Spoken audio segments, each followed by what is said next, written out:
பெற்ற இந்திய அரசியல் அமைப்பின்பால் உண்மையான நம்பிக்கையும் மாறா பற்றும் கொண்டிருப்பேன் என்றும் இந்திய நாட்டின் ஒப்பில்லாத முழு முதல் ஆட்சியையும் ஒருமையையும் நிலை நிறுத்துவேன் என்றும் தமிழ்நாட்டு அரசின் முதலமைச்சராக உண்மையாகவும் உளச்சான்றின்படியும் என் கடமைகளை நிறைவேற்றுவேன் என்றும் அரசியல் அமைப்பிற்கும் சட்டத்திற்கும் இணங்க அச்சமும் ஒருதலை சார்பும் இன்றி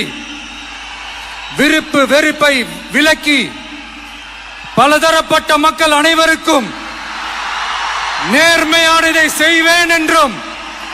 ஆண்டவன் மீது ஆணையிட்டு உறுதிமொழிகிறேன்.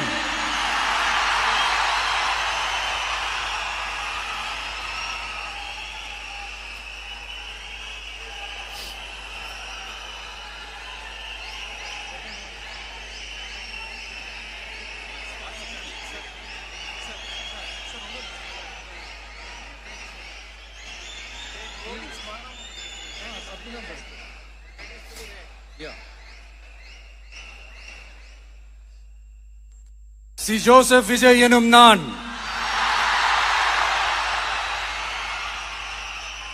தமிழ்நாட்டு அரசின் முதலமைச்சர்